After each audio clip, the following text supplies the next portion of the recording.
Welcome back to Tie Town Reviews' Summer Scaries. This is episode 11, Friday the 13th, part 6. Jason Lives. The flick that kind of said, we're going to screw that copycat nonsense and we're going to bring Jason back and turn him into an immortal, undead, hockey mask wrecking ball that we're all going to secretly root for. Directed and written by Tom McLoughlin, this bad boy was Paramount's desperate attempt to revive the franchise after Part 5's "Wait, Tommy's the killer now?" attempt fiasco. McLoughlin, fresh off some smaller horrors, went full Universal Monster mode with this. Think Frankenstein meets Gothic graveyard vibes with a dash of Edgar Allan Poe and zero nudity. He cranks up the kills and films in Covington, Georgia, which was maybe the biggest issue for this film. Why? Well, they started filming in the beginning of spring in Covington, Georgia. The reason that this is an issue is the film takes place in the summer, correct? Yes. Well, here's the problem with that. You got characters running around wearing jackets not like little sport coats. We're talking there's some characters in winter coats.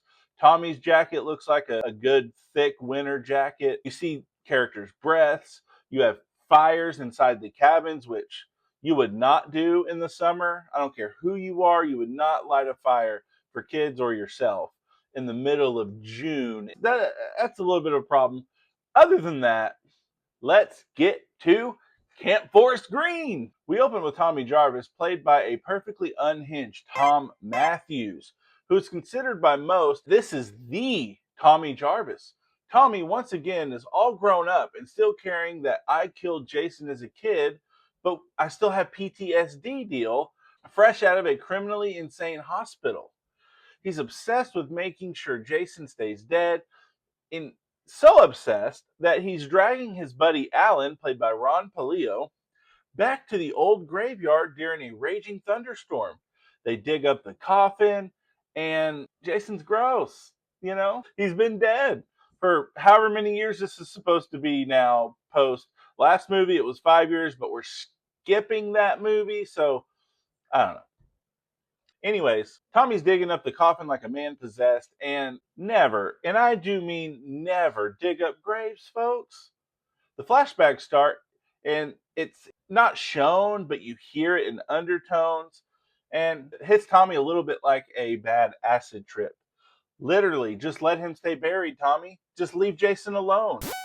Oh, Tommy can't do that, though. He's got to go get a fence post and jam it through the corpse's heart for good measure. And then what do you know?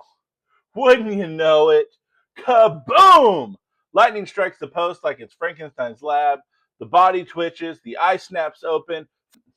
He only has one eye, so his eyes didn't snap open. Anyways, officially, the undead Jason Voorhees rises. Played this time by C.J. Graham. In his first kill as undead Jason, he rips Alan's heart out of his body, then grabs the fresh hockey mask that Tommy conveniently brought that he has for some reason, even though it should be in a police lockup as evidence. Thanks, plot. But we're off.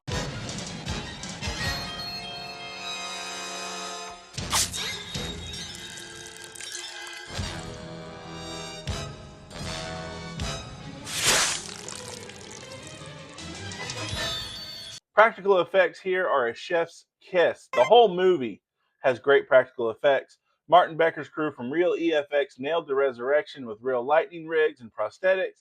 No CGI, just pure 80s practical magic that still holds up. Tommy hauls butt to the sheriff's office to warn everyone, but Sheriff Mike Garris, played by David Kagan, putting on the ultimate "the past needs to stay dead" role, snaps him in cuffs, thinking it's all hallucinations from the loony bin.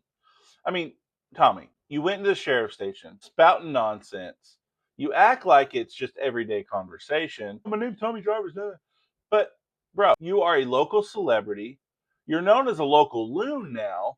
And you grab guns in the police station? Meanwhile, two Kim counselors, Darren, played by Tony Goldwyn, in his first film debut before setting up Patrick Swayze to be murdered in Ghost, and Liz, played by Nancy McLaughlin. And if that name sounds familiar, it should. That's the director's name. This is the director's actual wife.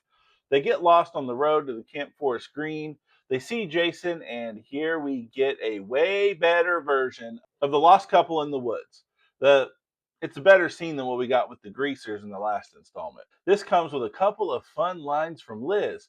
I've seen enough horror films to know any weirdo wearing a mask is never friendly. And Darren pulls out a gun in the glove box, and she goes, "You ain't Dirty Harry, now stop it." Jason properly introduces himself by spearing Darren and going after Liz. Liz checks notes. Offers Jason money, and surprise, it doesn't work. He shoves that post right into her face.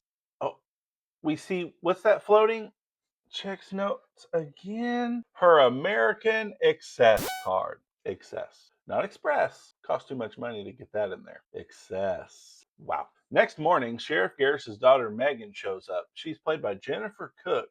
She rolls into office with her counselor crew. Sissy, played by Renee Jones. Paula, played by Carrie Noonan. And Court, played by Tom Fridley. Fridley? His name's Tom. They're in there talking about two of the counselors haven't shown up, their bosses. One of them being Paula's sister. And anyways, Tommy interjects saying that they're probably fine. Hopefully they're fine, but Jason could have got them. Anyway, Sheriff Garris shoots the kids out of the office. But Megan, before she leaves, tells her dad to go easy on him because Tommy's kind of cute. She liked Tommy. Cut to the woods. We get dropped into a corporate paintball game for team building. It's team building, but you have two people that are a team, one guy solo, one girl solo, and another guy solo. Where's the team building? Anyways, we're introduced to this group when we first meet Stan, played by Matthew Faison, and Larry, played by Alan Blumenfeld. When we meet Stan and Larry, they're fighting like an old married couple, and I can't tell if they're brothers, if they're friends, closeted lovers. If they are lovers, this is better gay character hints than people seem to think the greasers from Five were. They get shot by Katie, who's played by Anne Ryerson, and she makes them put on headbands that read dead on them. Hilarious. Honestly, great. She tells them that she already got Bert, and it cuts to Angry Bert. Angry sexist Bert, played by Wallace Merrick, who's cutting through the woods with a machete, spewing hate towards Katie for eliminating him, saying things like, why doesn't she go back to the kitchen where she belongs? Not out here playing a man's game. Well, maybe a man's game, but you got beat by a woman.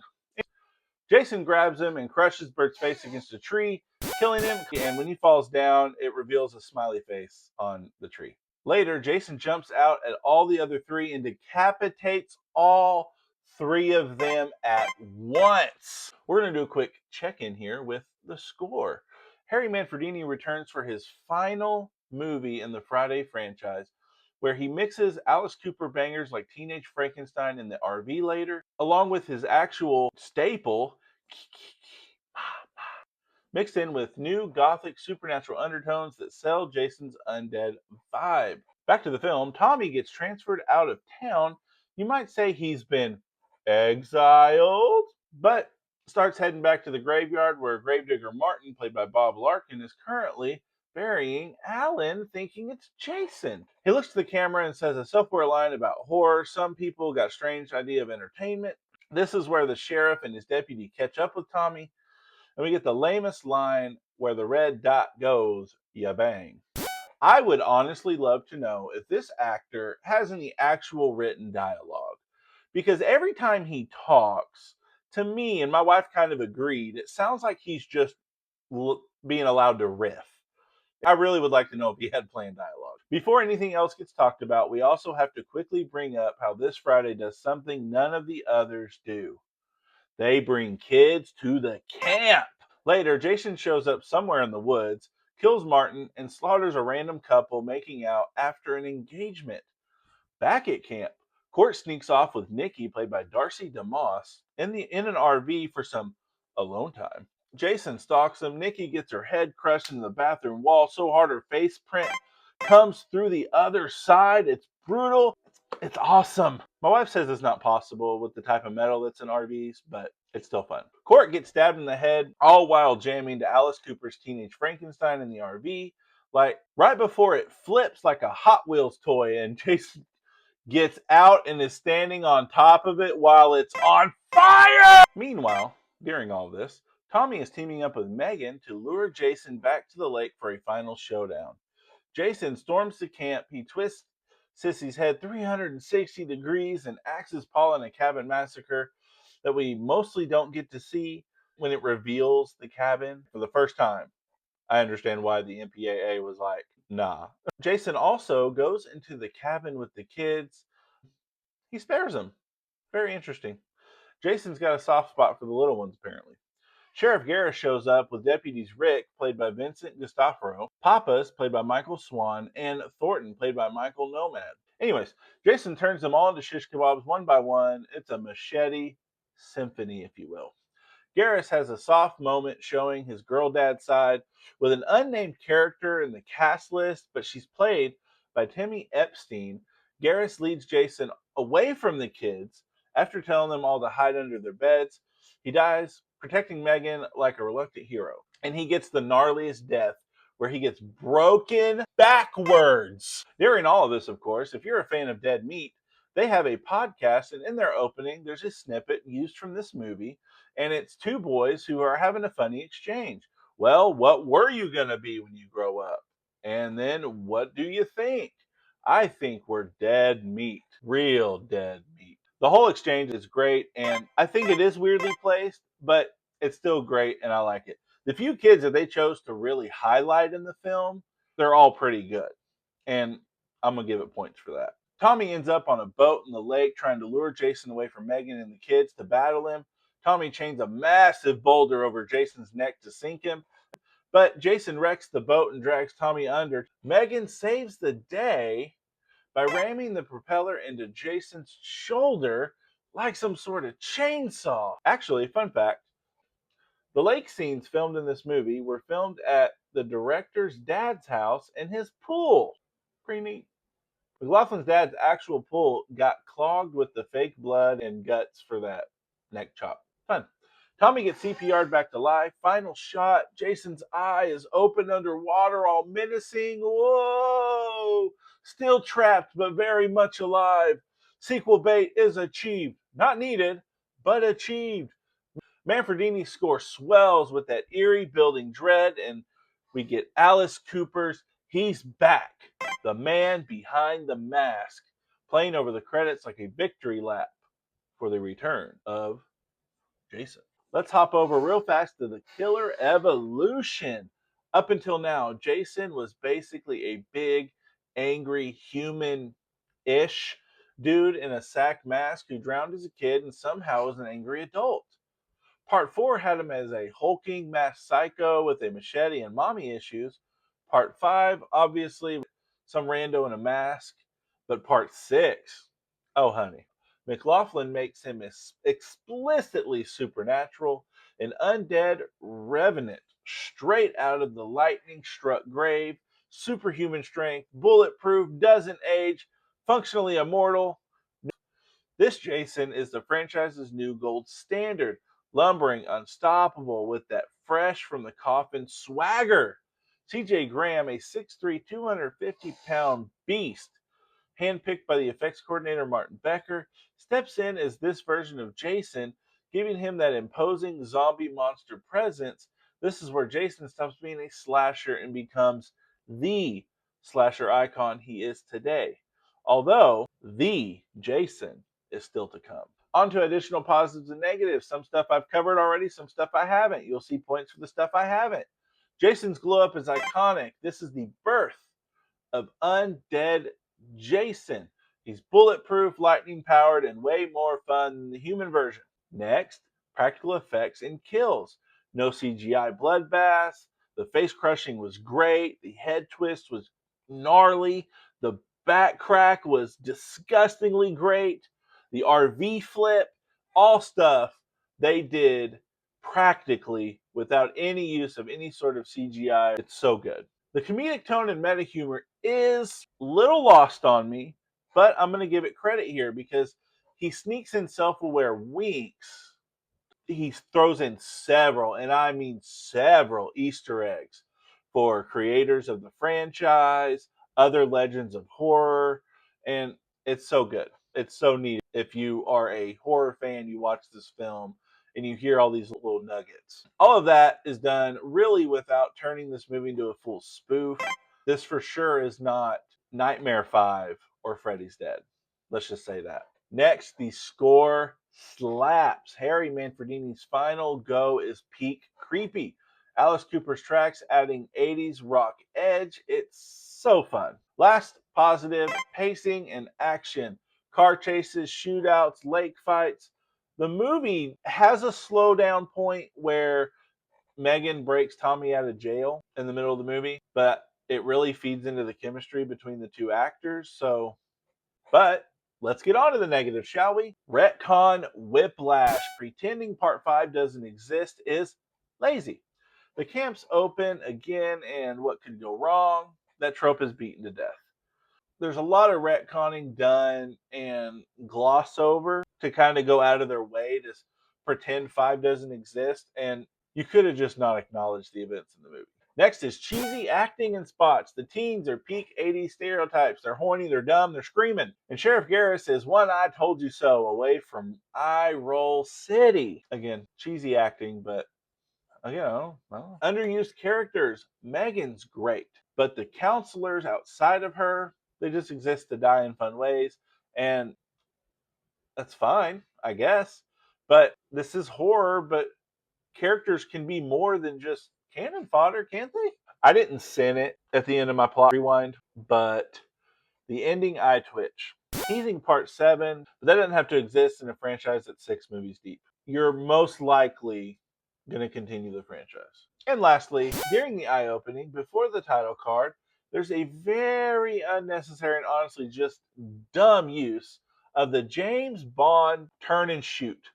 Except it's Jason turn and slash, which is kind of fun. I'll give it that. I get that it's a wink at how the meta humor is going to be in this film, but it's unneeded and feels so out of place in this franchise. In Nightmare on Elm Street, for the later sequels, for 5 or 6, sure, absolutely. But it fits Freddy's personality, not Jason.